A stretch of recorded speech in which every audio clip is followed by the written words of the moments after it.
দুর্দান্ত সানজু স্যামসন, দুর্দান্ত জয় চেন্নাই সুপার কিংসের। আর এই জয়ের মাধ্যমে চেন্নাই সুপার কিংস পয়েন্ট টেবিলে রীতিমতো রদবদল ঘটিয়ে দিয়েছে। চেন্নাই সুপার কিংস তলানিতে থাকা এই দলটি উঠে এসেছে 6 নম্বরে।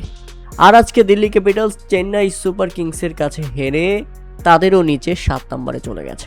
চেন্নাই সুপার কিংস শেষ কয়েকটি ম্যাচে দারুণ কামব্যাক করেছে। তাদের মনে হচ্ছে সুপার 4-এর দৌড়ে এবার তারা ভালোভাবেই এগিয়ে যাওয়ার সম্ভাবনা তৈরি করে ফেলেছে।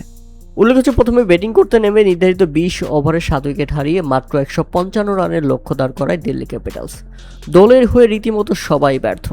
শেষ দিকে ভাগ্যিস শামির রেজভি 24 বলে 40 রানের ইনিংস খেলতে পেরেছিলেন, তাই তো 155 রানের লক্ষ্য দাঁড় করাতে পারে তারা। এর আগে প্রথমে ব্যাটিং করতে নেমে একের পর এক ব্যাটসম্যান ব্যর্থ। সবাই যখন প্যাভিলিয়নে হাঁটা দিচ্ছিলেন তখন মাত্র 69 রানের মধ্যেই তারা হারিয়ে ফেলে 5 উইকেট। তবে যাই হোক, 156 রানের জবাবে ব্যাটিং করতে নেমে শুরুটা দুর্দান্ত না হলেও শেষটা দারুণ করেছেন সানজু স্যামসন এবং কার্তিক শর্মা। এই দুই ব্যাটসম্যানের অপরাজিত 114 রানের পার্টনারশিপ চেন্নাই সুপার কিংসকে জিতে মাঠ ছেড়েছে। 52 বলে 87 রান করে অপরাজিত থাকেন সানজু স্যামসন এবং 31 বলে 41 রান করে অপরাজিত থাকেন কার্তিক শর্মা। তাতে চেন্নাই সুপার কিংস 2 উইকেট হারালেও 8 উইকেটের বড় জয় নিয়ে মাঠ ছেড়েছে দিল্লি ক্যাপিটালসের বিপক্ষে। ব্যাটে বলে কোনো বিভাগেই সুবিধা করতে পারেনি দিল্লি ক্যাপিটালস।